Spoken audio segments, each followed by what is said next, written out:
Videos देखने के लिए सब्सक्राइब करें जनसत्ता.com, बेल आइकन दबाकर पाएं लेटेस्ट नोटिफिकेशंस। पूरी दुनिया इन दिनों कोरोना महामारी से परेशान है। इस बीच राहत की बात यह है कि कई बड़े देश जैसे ब्रिटेन, अमेरिका, रूस और भारत इसकी वैक्सीन बनाने के बेहद करीब पहुंच चुके हैं। कोरोना महामारी को मात देने के लिए दुनिया भर में 120 से ज्यादा वैक्सीन कैंडिडेट पर काम हो रहा है, जिनमें से 20 से ज्यादा वैक्सीन क्लिनिकल ट्रायल की फेज में है और इनमें से भी कुछ आखिरी फेज में है। ऐसे में सवाल उठता है कि यदि वैक्सीन ट्रायल कामयाब रहा तो सबसे पहले किन देशों को वैक्सीन मिलेगा। तो आइए जानते हैं इस सवाल का जवाब इस रिपोर्ट में, और साथ ही कौन कौन से देश वैक्सीन बनाने के लास्ट स्टेज में हैं।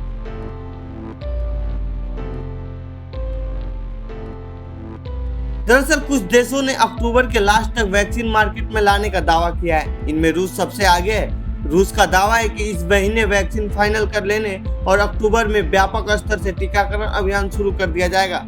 वहीं ब्रिटेन, चीन, अमेरिका आदि देशों ने भी जल्द वैक्सीन उपलब्ध कराने का दावा किया है। एक रिपोर्ट में दावा किया गया है कि वैक्सीन की रेस में अमीर और शक्तिशाली देश सबसे आगे चल रहे हैं, जबकि वैक्सीन प्राप्त करने में ऐसे देश गरीब देशों से काफी आगे निकल जाएंगे।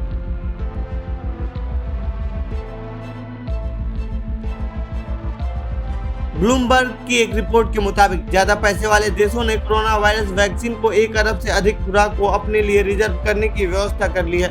ऐसे में यह चिंता बढ़ रही है कि ऐसे देश जो आर्थिक तौर पर कमजोर और गरीब हैं, वो इस वैश्विक महामारी को हराने के प्रयास में एक कतार में सबसे पीछे चले जाएंगे।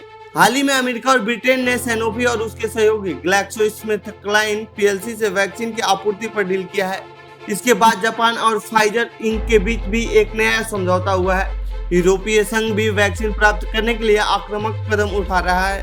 अंतर्राष्ट्रीय समूह और कई देश वैक्सीन को सस्ती और सभी के लिए सुलभ बनाने का वादा तो कर रहे हैं, लेकिन पूरी दुनिया में करीब 7 अरब से ज्यादा लोगों को इस वैक्सीन की जरूरत है और यह एक बार में संभव नहीं है। इससे साफ है कि खुराक के लिए बड़ी संख्या को संघर्ष करना पड़ेगा।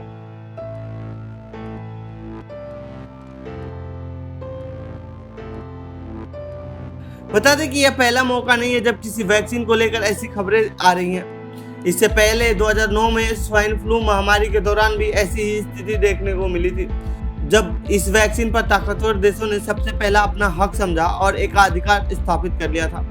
गौरतलब है कि लंदन स्थित एनालिटिक्स फर्म एयरफिनिटी के मुताबिक अमेरिका, ब्रिटेन, यूरोपीय संघ और जापान ने अब तक कोरोना वायरस टीकाकरण की लगभग 1.3 बिलियन खुराक संभावित रूप से हासिल की है।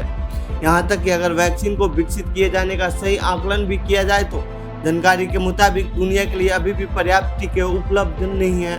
तो ये थी कोरोना वायरस के वैक्सीन से जुड़ी हमारी रिपोर्ट। आपको कैसी लगी ये रिपोर्ट कमेंट बॉक्स में बताएं।